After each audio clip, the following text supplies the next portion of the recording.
Welcome to MyLife, Chassidus Applied, episode 130. Let me begin by wishing everybody a freilichen Reish Chodesh Elul. Elul is, as Chassidus puts it, both the month of accounting, as being the last month of the year, an accounting that we make a cheshbon nefesh on all the past 11 months, and also a Chodesh HaAchoneh, which is a month of preparation. And it's interesting, they both converge, because in any healthy growth, we don't just account for the past, we account for the past in order to improve for the future. We evaluate in order to modify, improve, correct, and so on.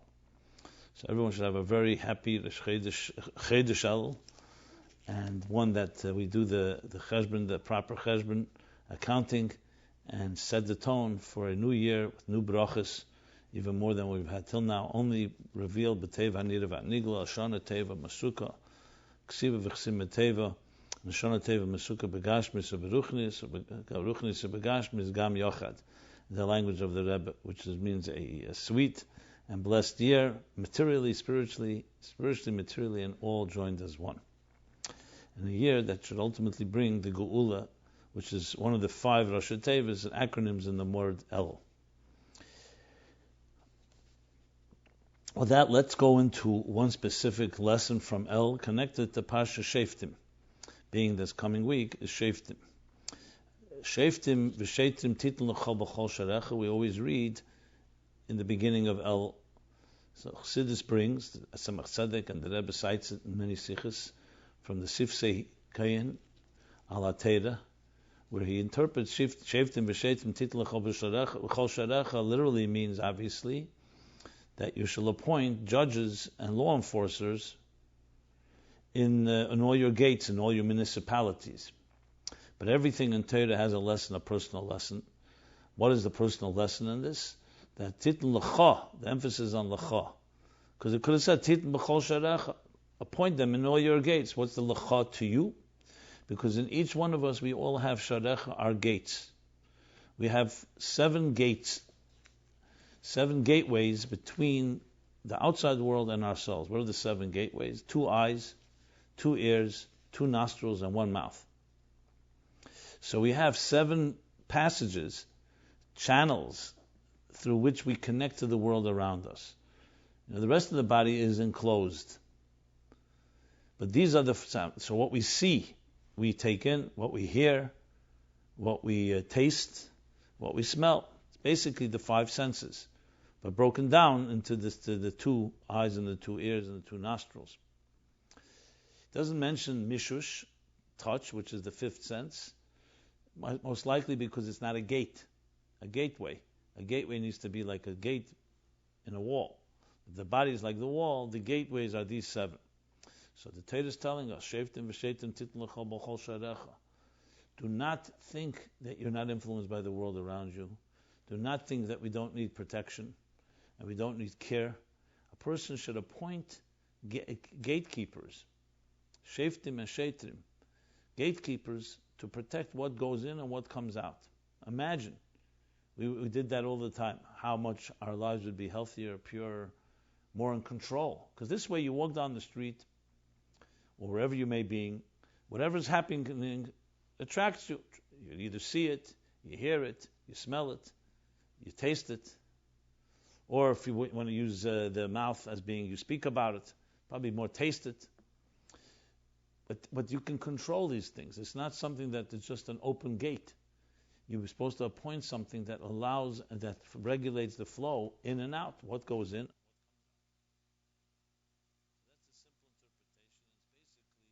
The context of really self-control, but in a very specific way. Now, what's the difference between Shoftim and Sheitrim? So, there's a number of sichos on this. I'll quote specifically the famous sicha Tafshin Nun Aleph, said exactly 25 years ago. Tafshin Nun Aleph, the classic sicha. And the Rebbe explains Shoftim v'Sheitrim as being like what we say in the Haftarah, V'ashiva shaftayich k'v'reshenu v'yotzayich k'vatchila. That I will return the judges as they were in the first place. They were there as they were originally, and the advisors. So what's the difference between a judge and an advisor? A judge is an authority, and an advisor gives good advice. Like the Mishnah says, Aseh lecha rav, knei lecha chaver. A rav is an authority. You go for a question, a shailak, and you think that you get an authoritative position. He's not your friend necessarily. But we also need to, so that's aseh, from the word maisin al tzedakah, that you have to compel yourself and to listen. That's like imposing upon yourself the authority of a shefet. Chaver is knei, you acquire a friend. A friend is more of an equal. Someone who's more objective but cares about you, and you get advice. And in a true relationship, we need to have both. We need to have the absolute, what is the right thing, what is wrong, but we also sometimes need to how to assimilate it, how to grow toward it, and that needs more common sense and practical advice that is not necessarily authoritative, but speaks more to your heart in helping you grow toward it. So in the same thing, when controlling our senses, controlling our 7 gates, there's 2 aspects to it. There are things that are allowed and not allowed, that a shefet tells you this is acceptable, it's not acceptable. Then there are things that you need to persuade yourself. You need to explain to yourself it's not healthy for you to look at everything and take everything into your life. Not healthy for you to hear everything. It's not healthy for you to allow your gates to just be open and anything can come and go. That is more of an explanation that explains it instead of a imposition. In the language of Chassidus, Ratzon, and the difference between Ratzon and Seichel. Ratzon is an imposer. I want this. It's like a moishel. It dominates and imposes itself. It has that power.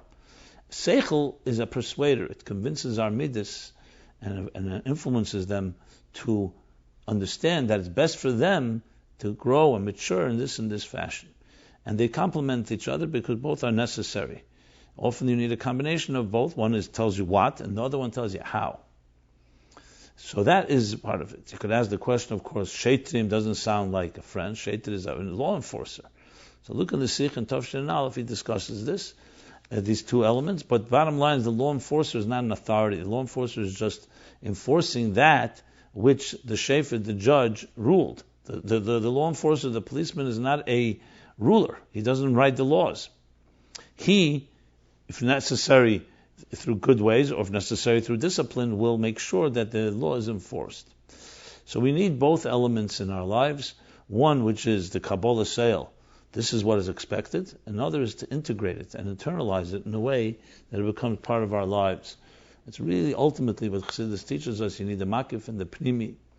You need as I said, the Kabbalah sale, which is the foundational element, but it's not necessarily close and internalized. And then you need the yetzayach, the yetzah. Sometimes Chassidus explains this is the difference between Moshe and Aaron. Shushbina de Malka, Shushbina de Matronisa. So there's 2 Shushbinim, 2 so-called escorts. One represents Malka, the king. One represents the queen. Aaron was Oyev Shalom, V'reidev Shalom, Eves Abriyas, Mekarvan L'Teira. He was a man among the people, involved with them, involved in Shalom Bayis and so on. Moshe was Shushbina de Malka, he represented God. The man of God, the man of authority, who gave us what Hashem said, what he heard in the Oil Moed, the word of God.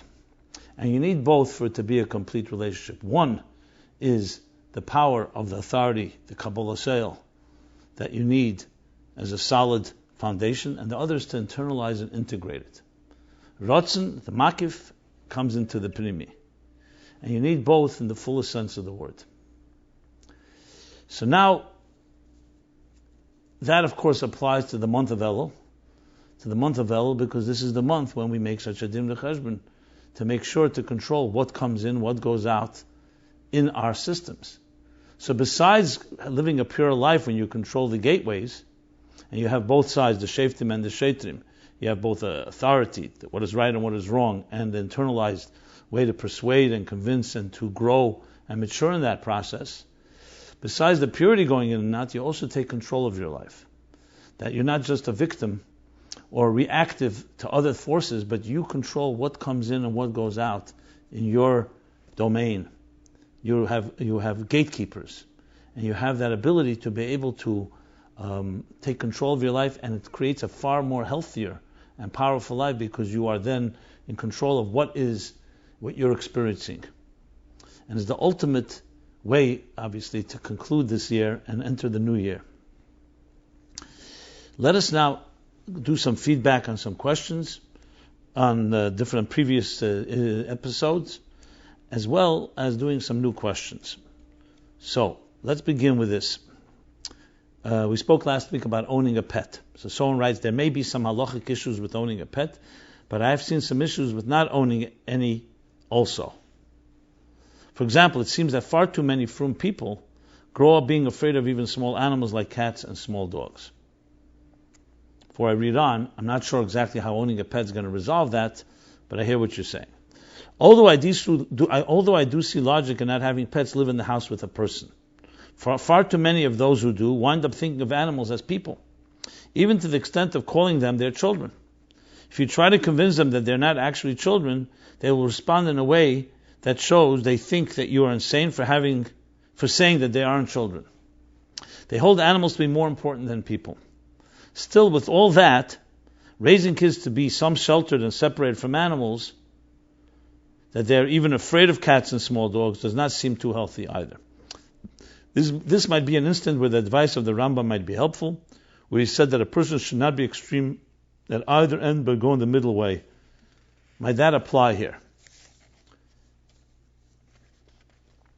Okay, it could or could not. I said what I said last week. I don't really change based on what you're saying, but I think that what you're saying is I read, and I thank you for your feedback. And for anyone who's hearing it here to hear what I've said last week about this, because I discussed it at length. Okay. More feedback, but the next feedback was on something we spoke about 2 weeks ago, which is garments. Garments feedback. I really enjoyed your presentation on the overlapping subject of outer inner garments and dignity. It was particularly striking as I was facing a personal issue in this realm. You can call it a fairly serious temptation. I won't go more into it, as I was not proud of myself. In any case, rather than being tempted, I decided to listen to episode 128, specifically the section on garments. I was listening to your discourse at Coffee Bean and Tea Leaf when in walked 20 yeshiva girls on tour out west, obviously in appropriate garments. Then in walk 2 lesbians, 1 transgender, and in very odd garments that announce who and what she wants does. I felt, as you might say, a message was being sent to me. Then, to top that, an active and totally unexpected temptation was put in my path from a different source at that very moment. A phone proposition that has never before been presented in my life. But as I was listening and experiencing in front of my eyes, I said to myself in a very unscientific way, is God testing me? There was no question about doing anything other than what was moral and good. I would like to believe that I would have done it on my own, but listening to your words in that very moment made my direction totally clear. More importantly, it highlighted the relevancy of these principles concerning garments, modesty and dignity, and how they play out in the decisions we make in our daily lives. What can I say? It's very gratifying to hear this when you see Chassidus Applied, and it actually has an impact, especially in the challenges and temptations of our lives. There's nothing more to be said. So thank you for your comments, and this is a good opportunity. If you have comments, feedback, critique, positive comments, questions, please do not hesitate. The whole point of this is really to have an open forum, uncensored, unbiased, and to do that, please go to meaningfullife.com/MyLife, and there you can submit a completely anonymous comment or question, anything you like. It's a forum, it's not an email, so there's no trace of your identity if you so wish. If you want to share your identity, I'm happy to hear it, but it's not necessarily relevant to the topic. If you want to reach me and me to respond to you, the forum obviously is a one-way street, like a one-way mirror. The way to reach is either writing to me, simon@meaningfullife.com, or you can send an email to MyLife, and we will try to respond in a timely fashion. Okay. Another follow-up, 2 more follow-ups, and then we'll go into, as I said, some topics. Another follow-up would be balancing fun and higher purpose, which was also something I spoke about in the last week or 2. A very important issue was raised by a questioner last week, and although the question was addressed, I did not hear an answer. The question was how to balance fun with meaning, if that is possible. The questioner seems bothered they can never be in the moment of doing something mundane they enjoy, always feeling guilty that they should be striving for more. This leads to a state of unhappiness, either denying simple enjoyable activities or doing them feeling guilty that one is falling short of their mission. For those that compartmentalize their life, Chassi L'Hashem v'Chassi L'Chem, which means half to God and half to them, there's no conflict. When we daven, learn, do mitzvahs, we're fully engaged, and when we play, for example, basketball, pianos, or video games, we are fully engaged there. But the questioner feels that they should not be compartmentalizing. Everything should be L'Hashem. This places a big burden on them. Rightfully so. This is the service of a tzaddik.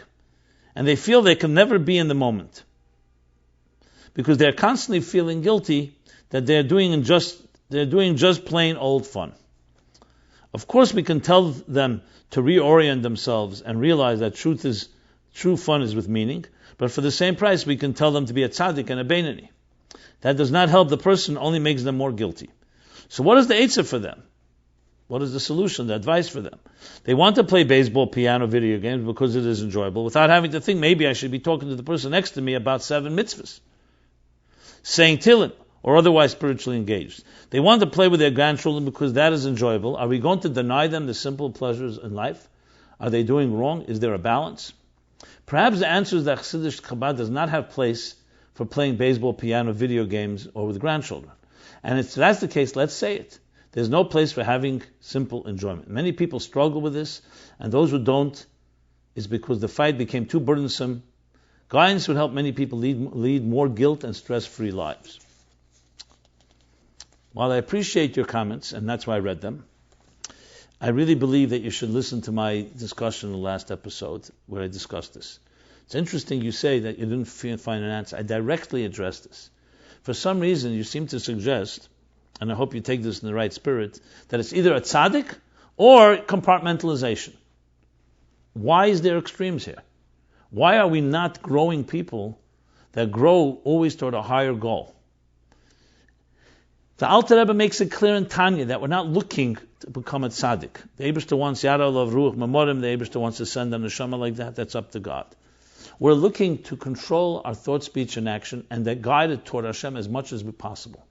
Did you hear the pasuk, B'chol drechecha de'eu? In all your ways you should know God. That's not set that tzaddik only. Chol masecha yiyu l'shem shamayim. All your actions to be l'shem shamayim. And as I pointed out there, this is the whole chiddush of Chassidus. Exact opposite, and I want to make it very unequivocally clear. No, we will not say that Chassidus does not have place for playing.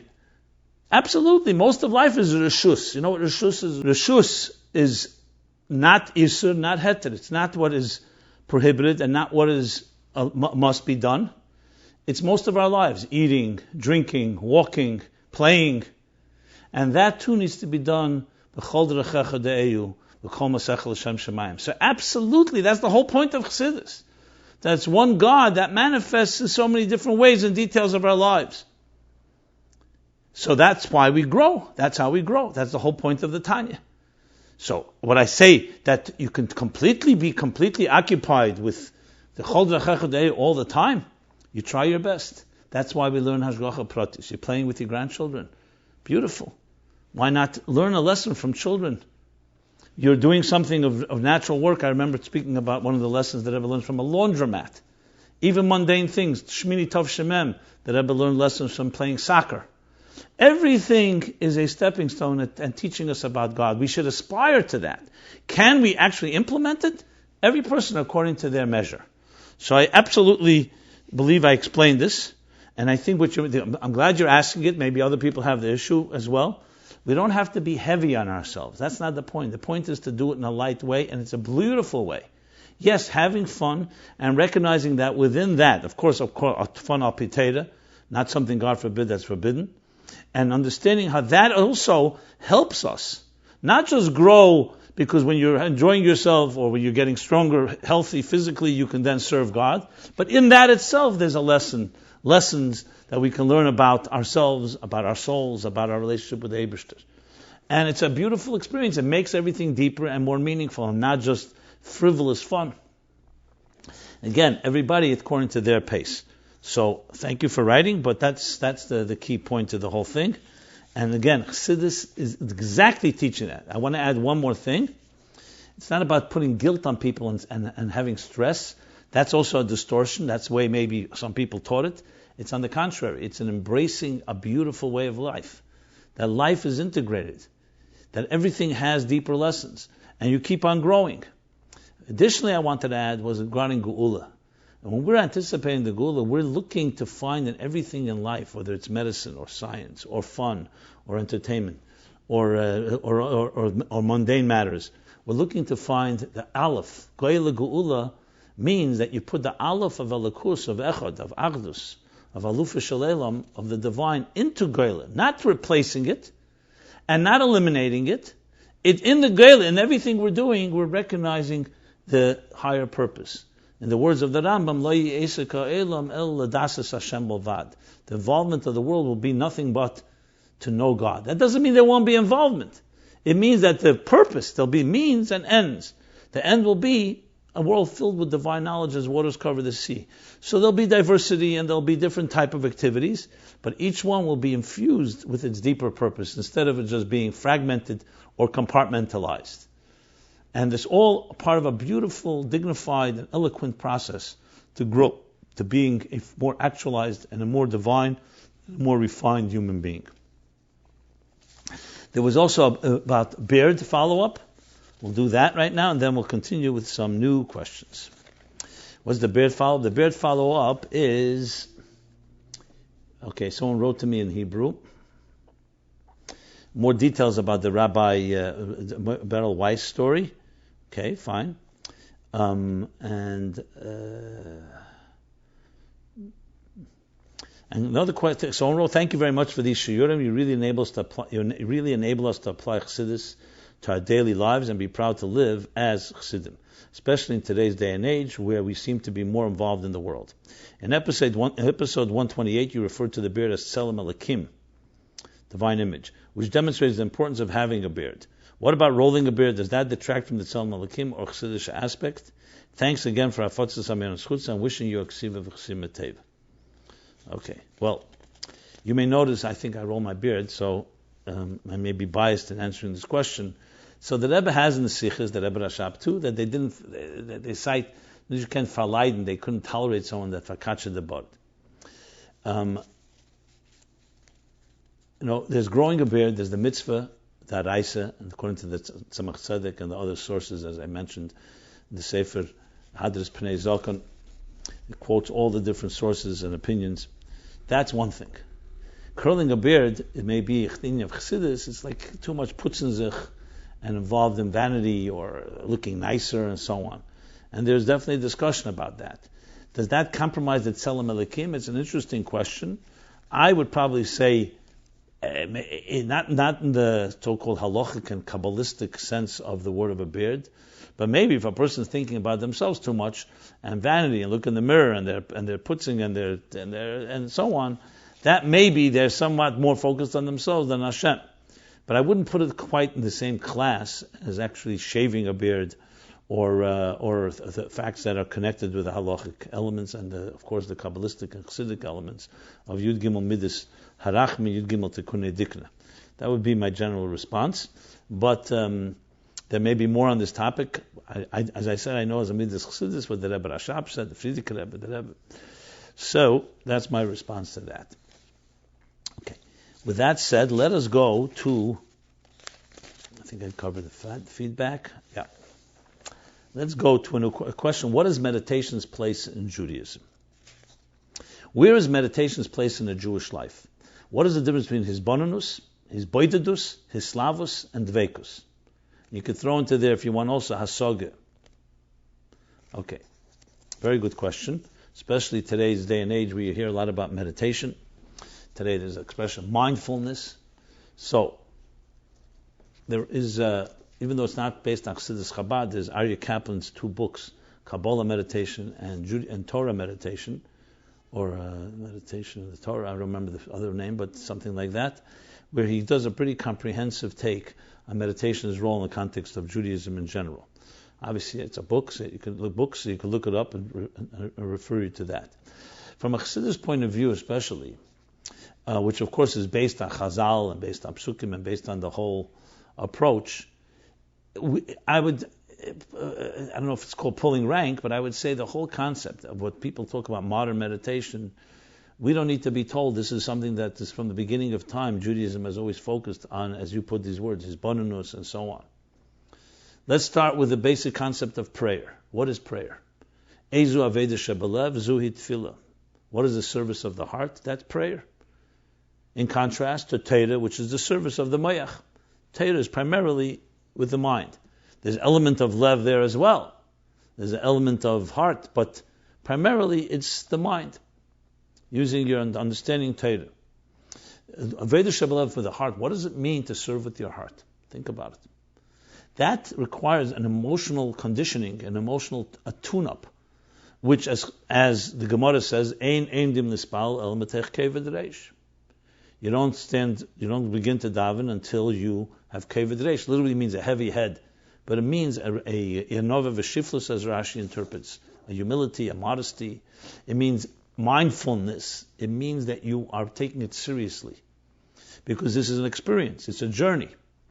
And the language of Chassidus is hisbonenus, contemplation. All this can be translated as meditation. The reason I don't like to use meditation on this, because it confuses it with the meditation that you hear out there, which is a lot more about creating focus. So you should be a more focused person, which is also a side benefit of davening. But meditation in Judaism is an end in itself. It's a way of serving God. It's putting aside your own agenda to focus on something greater. So I would say there are variations of modern, even secular meditation that have elements of that. So the whole concept of davening and the hisbonenus that precedes davening, that is so much discussed in Chassidus, starting from the Alter Rebbe and Tanya, and then later the other Rabbeim, the Kuntres HaTfilah, Kuntres HaAveda. Let's go before that, the Mittler Rebbe's Kuntres HaSpilus, and in other places, all talk about the lengthy contemplation of a person to get their mind, condition their mind and their heart, which can be used as, it can be stated as called meditation. But it's not meditation as an end in itself, and it's not meditation that is always, sometimes can be confused with the meditation that people talk about. That's why let's use the Torah language for it. You could say there's emotional meditation and there's cognitive meditation. Cognitive meditation is more hisbonenus. Hisbonenus means your mind is contemplating, not to learn and understand, but it's contemplating the concept that you're learning in Chassidus in order to put yourself in the emotional place to be able to speak to God, to emote with God, to connect. Hislavus, since you move, is much more emotional thing. Hislavus is passion. It's like lav from a flame, a flaming desire, which is often the outgrowth of the hisbonenus. Dveikus is an attachment, it's something more emotional. There's a dveikus mechen, there's a dveikus of midas, so it's more of attachment, cleaving, connecting. And since you mentioned hisbonenus literally means isolation. Obviously, there's no way you can really contemplate and really put yourself if you don't create space. So hisbonenus is like the Rebbe uses hisbonenus on a birthday, to be alone. Really, what it means is to create your own space and not be distracted by others. So all these are components in it. And as I said, I would use hasaga sometimes, the word hisbonenus v'hasaga. Hisbonenus a contemplation, hasaga a comprehension. And that you need that comprehension to get your mind really focused in that area, and that in turn gets your heart. So meditation then in that sense has both an intellectual element component and an emotional component. I should also add that since we're talking about this, of course, that the idea that I mentioned before, the Gemara also brings about Chassidim that they would spend time, hours, preparing to daven, which is one of the basis of why we learn Chassidus before davening. It's an introduction. Then Chassidus talks about the Torah you learn after davening, which is even a higher level. So there's many dimensions to it. Let me also throw into the picture the discussion that Rebbe had in Tavshin Lamed Tes, first in letters to Dr. Lander from California, about TM, Transcendental Meditation, which was then a big rage, and then the Sikhi Yud Beis Tammuz Tavshin Lamed Tes, where the Rebbe spoke about how those that use it should be done in a way that's kosher, So they don't need to rely on things that have Avodah Zarah or other, or Avizrayu Avodah Zarah, or some things that are idolatrous in nature. And that's something of a discussion of its own. I'm not going to go into all the details about that, but suffice it to say that you see from there, and the Rebbe made it clear that it could be actually a healing element. For those that learn Chassidus and Torah, what do you need anything else? But for those that are either doing that already, or for those who don't yet respond to Torah, there are elements there that can also be used. Bottom line is, in as much as I'm able to, in the time allotted here, talk about it, meditation, its root comes from Yiddishkeit. What do you think Avram, Yitzchak, and Yaakov were doing in the fields and meadows? They were being mizbein, they were contemplating, otherwise known as meditating, about God, about their relationship with God, how they can become more dedicated in being an agent and ambassador of God in this world. That's the key. Unfortunately, meditation has become divorced of God. It's become mindfulness. So I can be more efficient. I can be more loving. I can be more at peace, less stressed out, less anxiety, which is nice benefits. But the ultimate real meditation is when you connect to something that's transcendent and higher than us. And like many things in psychology and in other areas, including meditation, there have attempts been made to divorce it and disconnect it from our soul and disconnect it from God, disconnected from religion. Now I understand the reason for that, because religion is seen as being just burdensome and not seen as something that's open-minded and, more importantly, free-spirited and allows your spirit to soar. But the original religion, the original Torah, the original mitzvahs, as I've talked about many times, not the way it's presented, is anything but non-spiritual. It's all about soul. That's what its whole purpose is. And therefore it's about accessing the soul, bringing it alive into our lives, and integrating it into our mundane and material existence. And yes, in that context, is bonanus or meditation or all the different words we're using play a tremendous role and a critical role in this process. So ultimately it would be beautiful, like it is, like I discuss sometimes about psychology, to bring best of both worlds. If people have indeed developed methods and techniques that are not specifically stated in Torah and Chassidus, and someone has happened to be there, by all means, you have to make sure it's kosher, make sure that it's pure, but you have to remember the spirit and soul of it is really a Torah concept. And that's methods, techniques, like any technique. Like anyone develops a technique that if it's a Torah-based, if it's allowed by Torah, or even more than allowed, consistent with Torah, then by all means. Do we have to go run after it?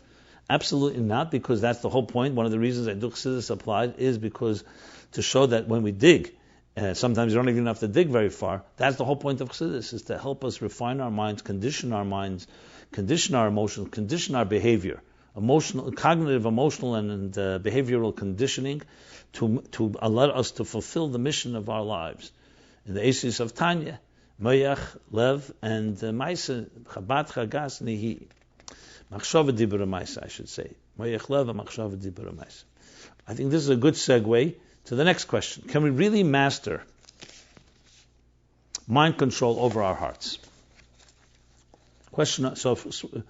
Mind over heart. So firstly, the issues have been discussed back early parts of MyLife, episodes 2 and episode 7. So I'll try to either sum up or refer you to there, and you could easily look these things up. This is a good opportunity to look these things up online, MyLife, meaningfullife.com/MyLife. You can find all the archives. They're all marked in response to many questions. They're time-stamped. You can actually just go to that section that discusses what you're looking for. So in episodes 2 and 7, I speak about this mind of our heart. So here are the questions.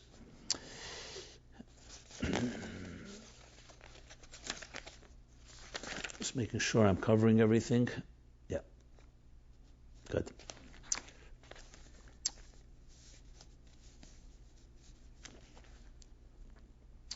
If the basis of Chassidus is mind controlling the heart, Chapter 12 in Tanya, Moich Shalta Lalev, how come a man like myself who learns Chassidus doesn't get it?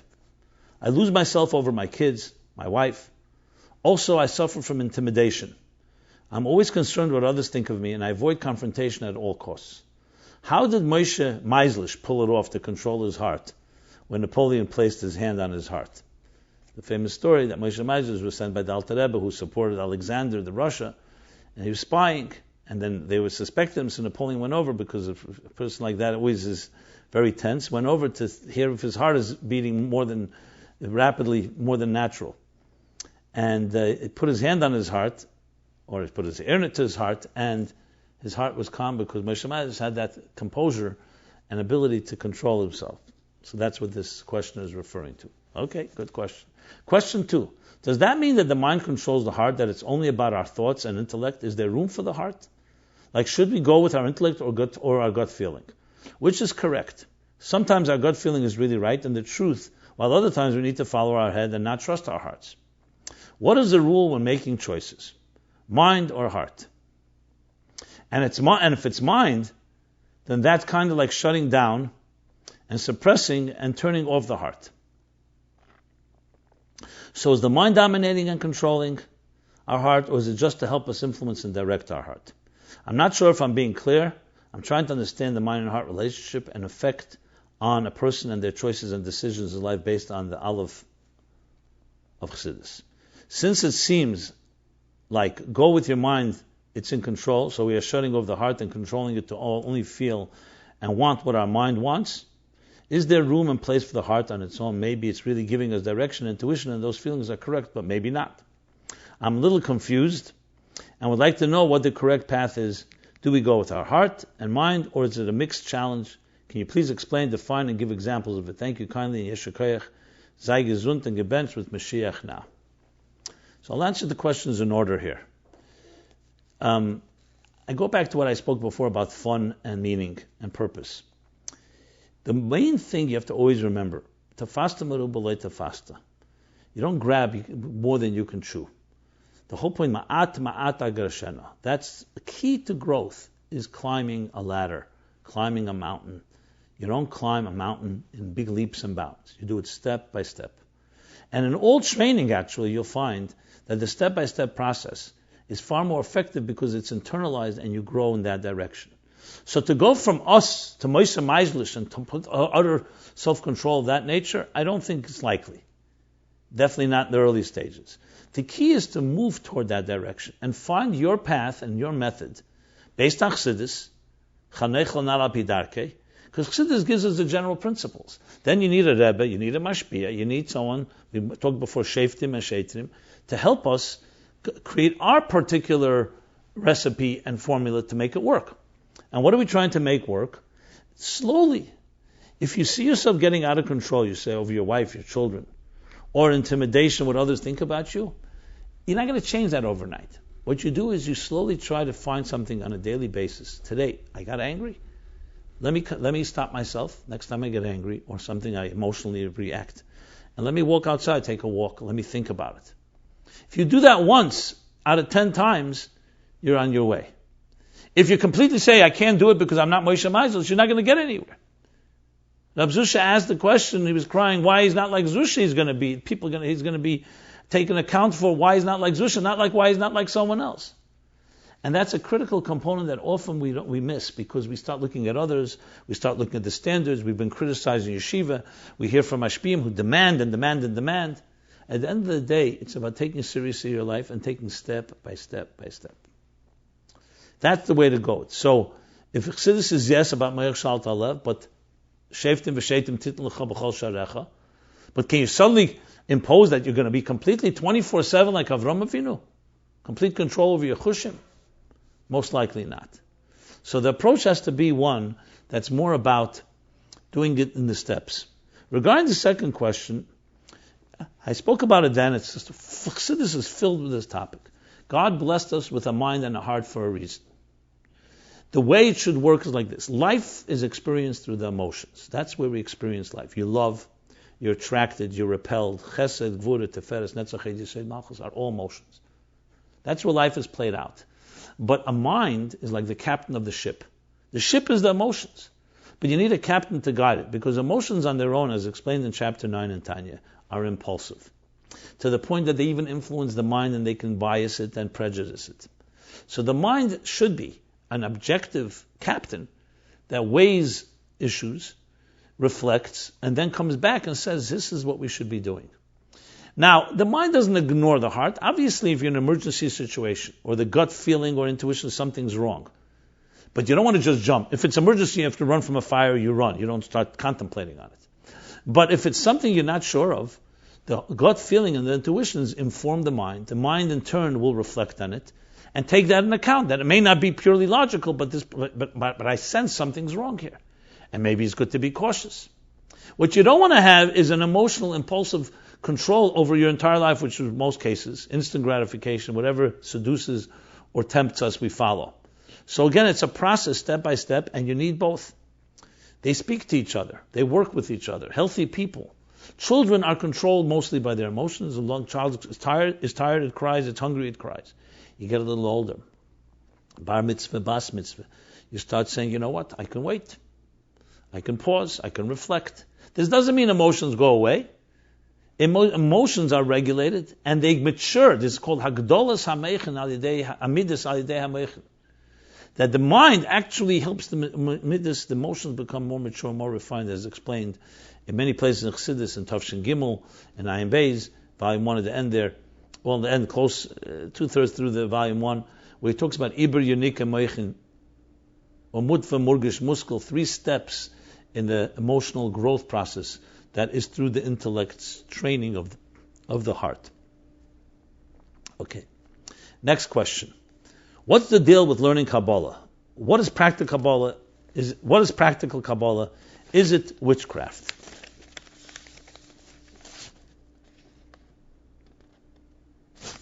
Okay. I think I'll answer this beginning with a story, because this is a topic that many people. I was once giving a class. I give a class every week, but one of those classes, and I was speaking about the soul, speaking about the personal nature of the soul, how we access it, how it helps us in our lives. But I speak a lot about the soul and its dynamics, the 10 faculties, the 10 spheres. It was around 90, 100 people in the class. And it was on 82nd Street on West End Avenue in the Boyanish Klois, they called Boyanish Tibel, and 441 West End, I believe. And close to the end of the class, someone raises their hand, and he starts asking a question. I saw immediately that he has an agenda. And he says, I was just wondering, and he was like, somewhat being cynical, sarcastic. I'm just wondering, I've heard there's a prohibition against studying Kabbalah until you're age 40. And the Mishnah says that you're supposed to only study it privately. I'm wondering, how do you sit here and teaching Kabbalah? Okay, so had I not been experienced, I would have taken this at face value, the question, honest, innocent question. But I saw that he went to yeshiva, and he was somewhat trying to be dismissive. What bothered me was not myself. I have no problem with hecklers, and I have no problem with critique. I was with 90 people there. Many of them never heard Yiddishkeit before, b'chlal. And I did not want him to undermine what they learned. And in any way, so I had a reason to say what I'm going to say, the following. So I said to him, you sound like you went to yeshiva, you studied. He says, yes, I did. I said, are you married? You have children? Yes, I do. I say, do you say with your children Moda Ani in the morning? Of course. What's Moda Ani? I acknowledge to you, which means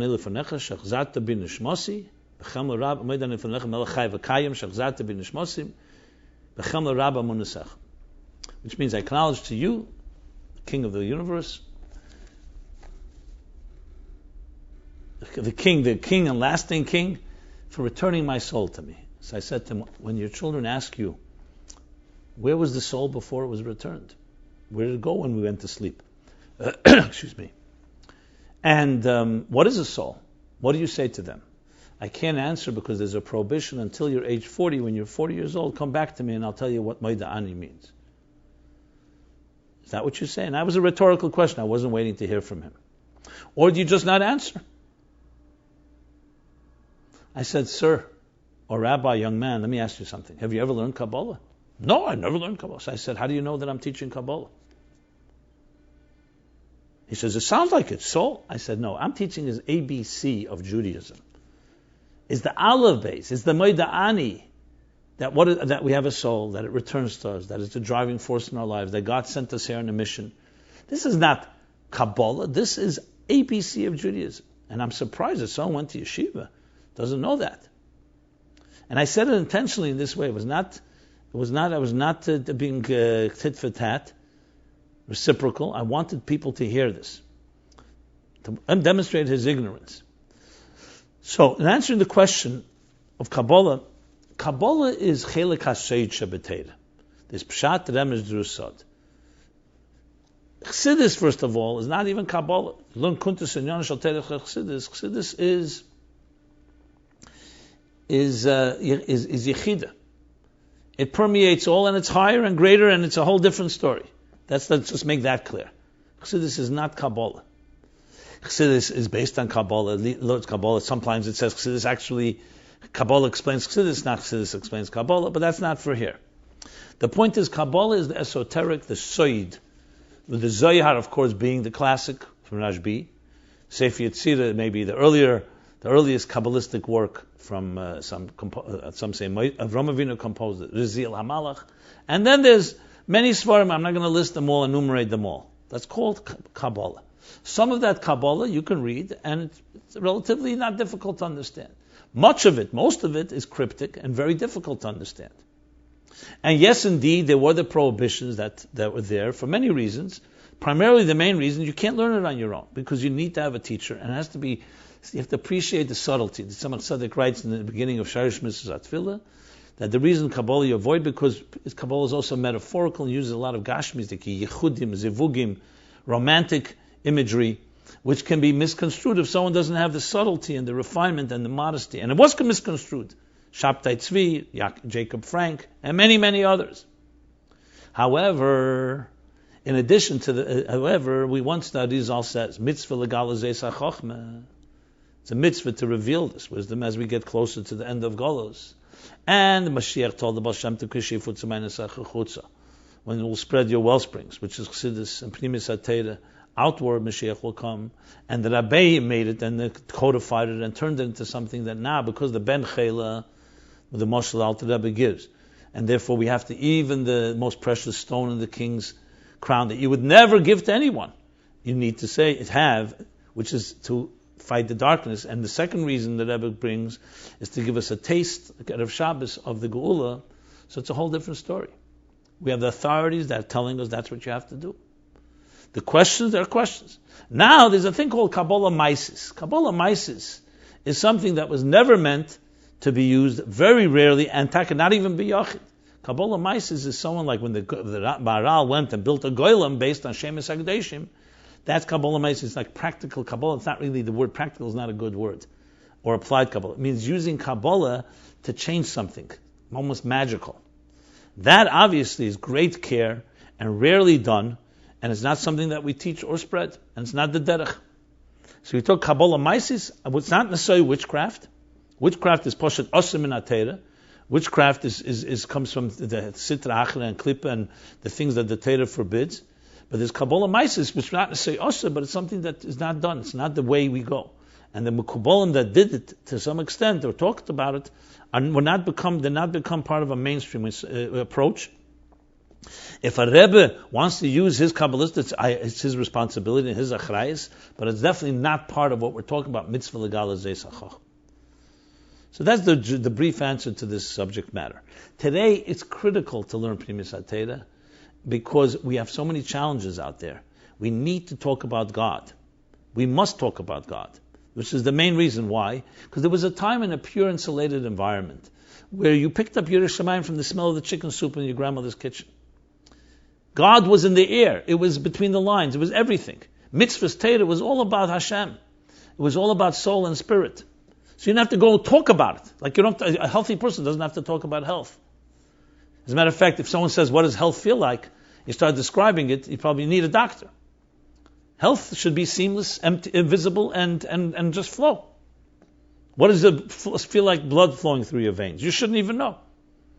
However, once we got out of that insulated environment and the darkness increased, in addition to, I said, the taste as we get closer to Mashiach, and the Rebbe explains, Chelek Tezvov, Yuteskislev Sikha, how these two are reconciled, because the deeper darkness needs a greater light. So now it's a different story. Now we must talk about God. Because you could have mitzvahs, God forbid, that are divorced of God. You could have cultural Judaism, mechanical Judaism, by rote Judaism, that has nothing to do with a God, with a refinement and with growth. It's mechanical mitzvahs, anoshim ulamada, lacking the barchu batei tchila. So today, it's a necessity. Because if you're not going to talk about it, it's not in the air. On the contrary, in the air it blows winds that are very antithetical to the divine. So the learning of Primis HaTeira is a necessity today. Through Chassidus. Chassidus it channels it. The Alter Rebbe, if you look in Tanya, hundreds, if not thousands of quotes from Eitz Chaim and Arizal, and Kabbalah, Zayar, and so on. So the Kabbalah of our times is Chassidus. And hence, we're sitting here and talking about it. Because we talk about God, we talk about Neshama, we talk about these matters in ways that are really relevant and personal, and when once upon a time may not have to be spoken about. Because the Ben Chela, yes, the Ben Melech, who's now in a comatose state, needs to have the deepest powers to wake them up and to illuminate and to connect to the divine. We see, of course, the damage done by a Judaism that is either hollow, empty, mechanical, lacking the spiritual dimension to it. So the spiritual and the ritual must be fused. Okay. One more. What is the proper balance of science and religion? Since I see we're talking about all these heavy topics, let's go to the balance of science and religion. What do you believe to be the proper balance of science and religion in the life of a religious Jew? I admire your efforts to synchronize science and religion, but sometimes the effort seems contrived. I found myself in strong agreement with you on the subject of cremation, but when the subject ventured into tzaddikim and DNA, I felt that relevancy went out the window. Tzaddikim and DNA. If you are to believe that the decomposition of a tzaddik's body is different than from others, clearly it is unscientific and needs further explanation. It is an unscientific article of faith. If it is an unscientific article of faith, I think you should say this. Regarding your statement that DNA never dies, that definitely needs explanation. I'm not a scientist, but my wife is a world-renowned microbiologist. So when I heard that you said about DNA never dying, I leaned over to my wife and asked a few questions. She said that DNA is neither alive nor dead. It is a combination of proteins linked to make certain chemical reactions. These proteins degrade over time and essentially decompose or seize. I'm not the scientist, I'm just attempting to interpret what she told me. Personally, I think Chassidim could use much more secular education. A person can always choose to believe something is a matter of faith, but faith should not force the distortion or blindness to science. Yes, I couldn't agree more. And I think I've talked about this topic, but I want to firstly refer you to the chapter of science and religion in my book, Toward a Meaningful Life. Whatever I'm going to say probably could not do as good justice to it as I wrote it there. Here's how we look at it. This is how Judaism looks at it. There's one God who created the universe. He created the universe with laws, the laws of nature. The human effort to understand these laws is what's called science. You can say it's also the human effort to discover unity in a fragmented world, to discover unified principles, laws that explain many diverse phenomena. Torah, on the other hand, is what God gave us, what His will and desire is, and His wisdom of how to live our lives. Science is morally neutral. It doesn't tell us to be a good person or a bad person. So to say to be a good person, is that a scientific statement? As Karl Popper said, scientific statements and theories have to be able to be proven, but also have to be able to be disproven. So to say God exists, is that a scientific statement? I ask you, and you could ask your wife as well. Is it a scientific statement? Karl Popper would say no. You know why? Because you can't disprove it. Forget about proving it. You can't disprove it. So there's a whole dimension there's a whole dimension of God, relationship with God, that people see does not have to be unscientific. Science should not be claiming statements about God. Science can say we trace particles all the way back to a Big Bang. But what brought the first particle into existence, science cannot comment on that. Just like the Torah says, go to a doctor when it comes to medical things, and go to an expert when it comes to other areas of expertise, the science has to say that the area of God, area that's beyond, the thing that created this world, the thing that put it into place, the laws that exist. Why are these laws the laws and not different laws? These are axioms that are outside of the domain of science. Look at that chapter, Gödel in mathematics, as Heisenberg did in physics, as Karl Popper says about theories. The science is the human effort to understand. No scientist will ever claim absolutism. I just read an article last week in the Times. It speaks about, basically they are attacking and demonstrating how MRIs are really faulty. Now, what's the basis? Why are they saying that? Because some MRIs are showing the mind is wired to believe in God. So they said that caused them to look at it being faulty. So suddenly when God comes into the picture, I guess science starts questioning itself. The point is, science is not meant to replace God, and it's not meant to be instead of God. It's not meant to be a God in its own. They complement each other. So what I try to do, and what you're asking me, and I'm responding to you, is try to take and understand them as complementary. They don't have to contradict at all.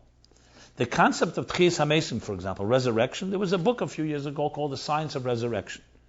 Yes, DNA can be used to revive. So I'm not sure, I'm not a microbiologist nor a scientist, nor am I claiming to be, but DNA can be seen as something that can be revived. It is a scientific possibility. It may not be that easy. Maybe there's going to be all kinds of complications. So when you talk about microscopic particles, subatomic particles, do they die? When you turn water and you heat it and it turns into a gas, then you cool the gas and it turns back into water. Then you freeze it into ice. Did any of them die? They just change form. So why is it so difficult to comprehend that we will, as science develops, we will understand certain things better than we understand them today? I gave DNA as an example. I was at a science Torah conference, and there I heard clearly DNA cells DNA does not die, as do other parts of the genetic makeup. The biological components die. Anyway, this is something that can be discussed more at length. I don't want to go into the DNA component of this. I wanted to just point out that they complement each other, and there's nothing wrong with talking about them in that context. There was a miracle happens. You may not be able to explain it scientifically. So what? Since when does science have to explain everything? Science has its domain. According to science, certain laws can be suspended. But if one believes in God, you can believe that certain things can be suspended. Will God suspend the natural laws of his own world, his own laws? He does it sparingly and very rarely. But he can. I don't see that as a contradiction. I see that intelligent person recognizing the complementation of both these elements. And so in any topic that we speak about, I think you can find a way that they complement. At the end of the day, one is coming from God and one is coming from the human mind. And there's no way that something that we're trying to understand, God's laws, can contradict God and God's statements. We need to find a way to do that in the most effective way. And that way you could absolutely balance it. And again, I refer you to the chapter in Toward a Meaningful Life on this topic. Let us go over now to the question of Chassidus Question. Hello, Rabbi Jacobson. I'm a member of a chinuch email group, where people write in questions. Members respond, and the admin compiles all relevant questions and answers and sends it out every Motzei Shabbos. Most members of this group are Litvische Chevra, and there are a handful of Lubavitchers. Here's a question that someone posted. Chelek Elokah M'maal. This summer, well, he says a name here. I won't read names. This summer, I'm using Yigdal as a springboard to teach the Ani Mamins to my first graders. A boy asked me the following: if Hashem is a Yachid, meaning a completely unique, singular entity, having no parts or pieces, why do we say that my neshama is a Chelek Elokah M'maal? That my soul is a Chelek, a part. He has no parts. How could you say a part of God above? Any answers that can be given to a first grader? A lot of Lubavitchers responded with different answers, most of which mentioned the mashal of a flame being able to kindle other candles. This week, a reply to those responses was posted.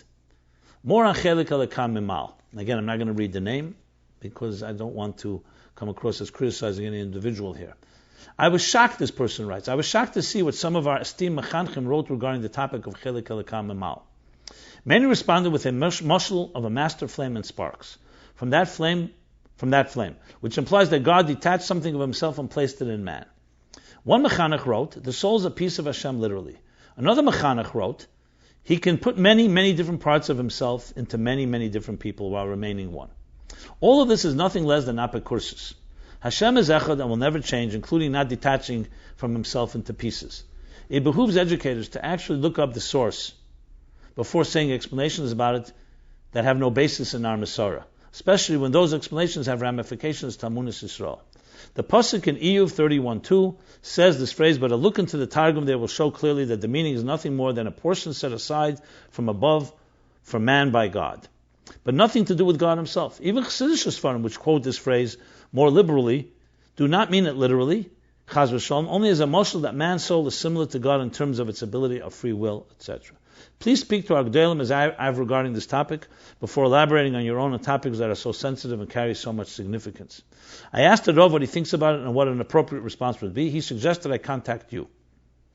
Would you be willing or able to write up a short reply?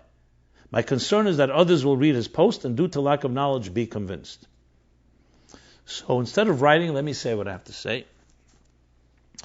I find, and I have to start with a strong statement here, this writer who is shocked and hipach the Masorah and looking up the sources, I'm quite shocked that he would say all that and not look up the sources. This is not some Chassidic interpretation. It happens to be from the Gedolei Yisrael that use that pasuk in Iyuv. Yes, the literal interpretation is not referring to it, but Gedolei Yisrael of Torah Shabbal Pes sages that this person has the chutzpah to make such a statement. This is coming from the distortion of segments of the Jewish community that in their ignorance and not knowing of Primis HaTeira, and this alone proves why we need to learn Primis HaTeira, simply don't know how to interpret concepts, and they go ahead and say things apikursus. What they're saying is ultimate apikursus. To me, this is a tremendous chutzpah, and that's why I chose to read this, and I'm responding. So I will give you sources, young man, and you could pass this on to this person, I'm not saying his name, and embarrassed to even state that a person should say, look at the psukim, went to his Gedolim, look inside the source. Here are the sources. And they don't come from Chassidus, they come from Gedolim and Rishenim and Achreinim and so on. Now I'm going to say exactly where it is even, if one will even look it up. Everyone knows the Tanya and Perek Beis that says, Nefesh Hashem is b'Yisrael, Chelek Elokah M'maal Mamash. And there are people where you could walk in the Litvish or other world out of their ignorance, simply see that as something, a good, great thing to jump on, to say, it's not Eis Gehal. And all this extreme they say. The same Alter Rebbe that wrote Shulchan Aruch, a Gaon Adir. So first of all, even if there was no other source, the Alter Rebbe, who's comparing? Tell me someone that I'd like to know that's comparing and saying they're an authority as great as the Alter Rebbe, and they don't accept that. They learn the Shulchan Aruch of the Alter Rebbe, they're medayik in it, and all kinds of other things, and consider him a gadol. This line they don't like, maybe because you don't understand it. Did you think of that? Imreiku mikem. If you have a gadol shebegdelim like the Alter Rebbe, a gon shebegeinim, by all accounts. Even a Litvish Rav once told me, he said to me, you're lucky you have the Alter Rebbe because no one can argue that he's a gon shebegein. Some other Chassidim, they could say, this one doesn't know so much, he knows only Chassidus, he doesn't know Nigla, you can't say that about the Baal HaTanya V'HaShulchan Aruch. So if someone can show me someone with credentials like that, now, if you see the gon shebegein, he says something you don't understand, you know what you do? First you say, Imreiku, it's me. If I learn the Gemara and I don't understand the Gemara, what do you say? There's something wrong with the Gemara? Or something I don't understand? Learn it. Go to Chassidim who learn Tanya, who spend their entire lives, who are scholars in Ge'enim. The Alter Rebbe's Chassidim or Ge'enim Shebege'enim themselves, and see what they say. And when you do that, you discover something very interesting. So thank God there's a sefer called Chassidus Mevueres, Tanya Mevueres, and on chapter 2, cites all the sources. I looked it up. Specifically, I know I'm familiar with the sources, but I wanted to read them.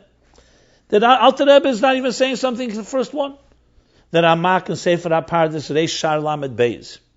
Reish is Chochmeh, Shara Ava, Perek Aleph, Perek Beis, and in Perek Gimel also talks about it. That Arizal and Sharuach HaKedesh, which the Rebbe cites in his Horus, on his notes on that chapter in Tanya. And Lekutei Torah Parsha Bereshis from the Arizal. Shefa Tal from the Mekubal Rab Shapsi Sheftel Horowitz, which was a Talmud of the Ramak, in the introduction in the Shefa Tal. He actually says the word mamash too, just for the record. If you really So it's not the Alter Rebbe adding mamish, he adds it. And at length, this is the most important. He was asked all these questions. How can you say apart? God is not divisible. Do you think the Alter Rebbe, the Gein Shabbagein, didn't know that God is a Yochid and Meyuchid, and himself goes on and elaborates how God is not Shach Ani Hashem Leishanisi, you can't change, it's not made up of parts. As a matter of fact, the Misnagdim have a bigger problem. In Perek Zayin Sheyech Amunah, the Alter Rebbe criticized those that hold Simson Kipshute in applying to God principles that seem anthropomorphic. So that same Alter Rebbe suddenly doesn't know Chelek Elokah M'maal. So there's a whole sefer from the same Rab Shapsi Sheptel who wrote Shefatal. People asked him, how could you say such a thing? It's kfirah, it's apikursis. So I'm not surprised this guy doesn't know it. I mean, I can see from his writing he doesn't know Primus HaTeira in general. So that's why I'm sharing the source. Let him look up in the Sefer Nishma Shapsei Halevi, Shar Daled Ve'elech. Gate 4 and on, pages upon pages, where he explains this idea, what the Chelek means. I'll give one short explanation briefly, but I just wanted to give you the sources. The Shalah, in Beis Chochmah at the end. Yeshel Avav, which is the Baal Mishnah Chassidim, Emmanuel Chayreki, the Beis Aleph, Cheder Dalet, Perek Beis.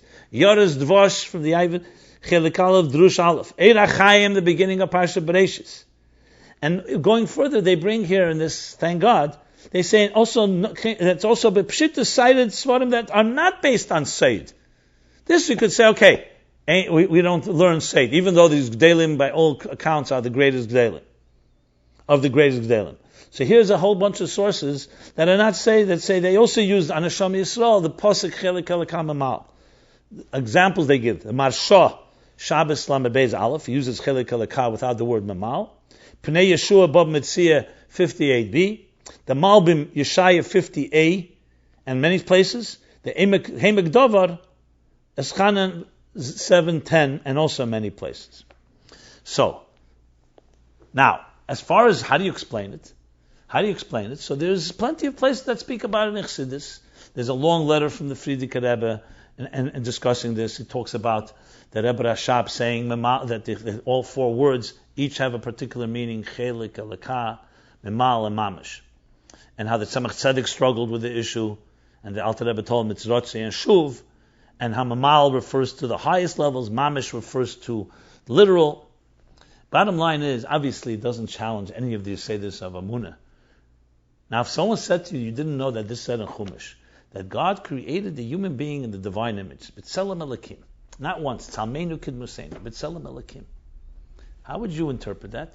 Someone didn't know it was Chumash. They'd say, Kfirah, apikursis. God has an image. We know it says Beferish, Loi Adam, Loi Kamara Adam. He has no Dmus for image. The Rambam says it's Kfirah to say God has an image, and yet God said, I created the human being in the divine image. The Ravid actually says on the Rambam, the Gdelim Mimenu from the Rambam did hold that there can be image. And it's another discussion how Kol Yochel, God can do anything he wishes. It's Gdelim, because there is a possibility. We don't hold that way. But to make statements, to say God has an image is also, you can say, is apikursis, but it happens to be Chumash itself, not Kabbalah, not Chassidus, not Hashem, not Achrem, Chumash Atzmei. So how do you explain it? You explain it because there's a manifestation of the divine in the structure called image, 10 spheres, in which he crafted the human being. Going deeper, however, a neshama, like he says in Tanya, is a Chelek Elokah M'mash, as opposed to the nefesh habamis, which gives us material life, biological life. The divine soul has divine personality, and not just figuratively and metaphorically, literally, mamash. What's divine personality? That it makes the person a more divine. That's the whole point of Aveda. If you don't have that, we really cannot become divine. So that's what we tell our children, that you have a divine component. Not that you're God, and not that it's not about a piece. There are no pieces. Pieces is childish language. The word chelik means there's a component that the divine that he placed within us, just like there's a component that he placed in the image of which you created the human being. And you need Oisius, more Oisius. Look it up here. They cite here from Sherish Mitzvah Satfilah from the Tzemach Tzedek, chapter 31. Hamonos Elikus, chapter 4, where he says clearly, Elikus means getlach. No chaz v'shalom that they're muhus elokah, elikamoyel derech moshel hamachshav elegaba hanefesh. The thought compared to the soul, the spirit of a human being, the soul is indivisible. Also has no parts. But it expresses itself through thought. To say, for example, a stone, you don't say is a Chelek Elokah. It's created by God. It's vivified and energized by God. But you don't say it's an extension of. Then there are divine agents in this world. The soul is a divine agent, literally.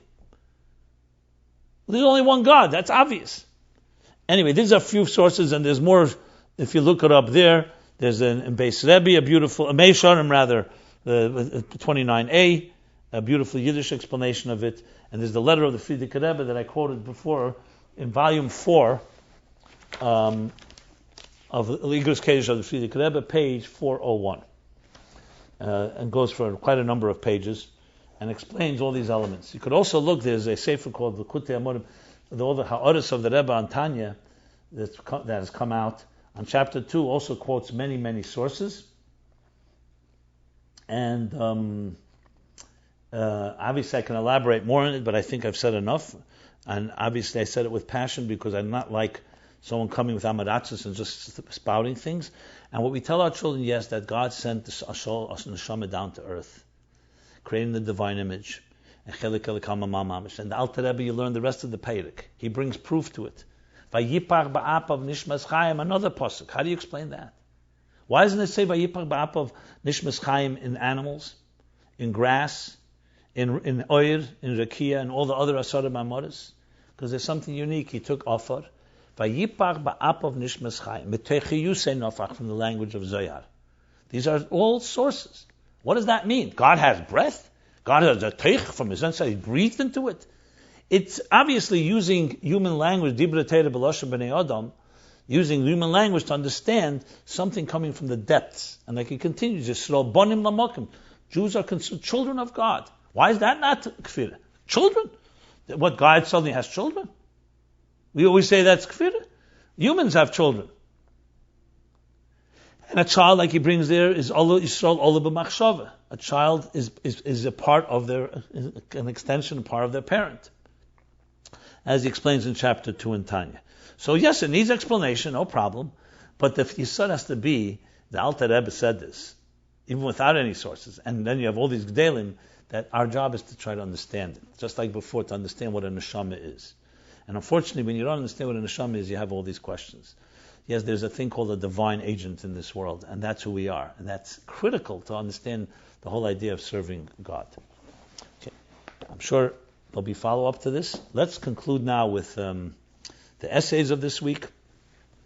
So the first essay is essay The Tanya Method by Gabriel Benayon, 36 years old, assistant rabbi at Bethel Synagogue, Panama City, Panama. So his essay is about using Tanya chapters 26 through 29 in addressing the whole issue of feelings and thoughts, how we can control our feelings. He uses some very strong case studies about a person who is very negative, very depressed, and how the Tanya method can actually help change the way you think and the way you feel and the way you act. It's very well done. Read it. You can read it at meaningfullife.com/mylife/essays-2016. As well as get it when you subscribe to our emails and we send out the weekly essays that we post. So that's essay number 1. Fine. The next essay is Taming Your Donkey by Joshua Krish. By Joshua Krish, 27 years old, science reporter, vocative.com, New York. Yeah, it's a very interesting essay, and I keep being amazed mostly where the essays come from, their context, how they're written, beautiful. So it goes into, I have no clue whether or not I'm supposed to like my job, and goes into the whole thing about balancing Torah and business can be confusing, but Chassidus holds many of the answers. In this essay, we'll explore the constant tension between the physical and spiritual through the lens of Chassidic thought. And he uses the Torah of the Baal Shem Tov of Azav Tazavime, Kisira Chamer Sanacha, when you see the donkey of your enemy, and how you're supposed to help it and transform it. He uses that as a basis of somewhat relieving the tension between matter and spirit, in a very well done essay, nicely done. Okay.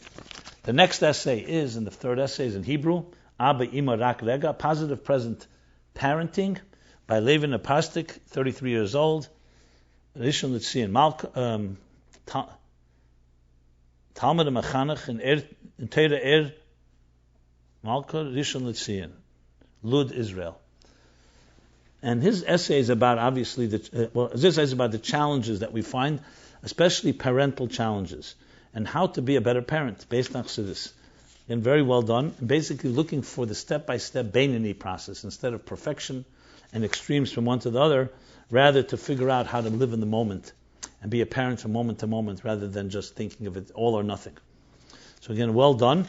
And these are the essays, and with that, let's conclude this episode 130 of MyLife, Chassidus Applied. Until next Sunday, 8 to 9 p.m. Everyone have again a very freilich and a very meaningful Rosh Chodesh and Chodesh El Cheshbon HaNefesh.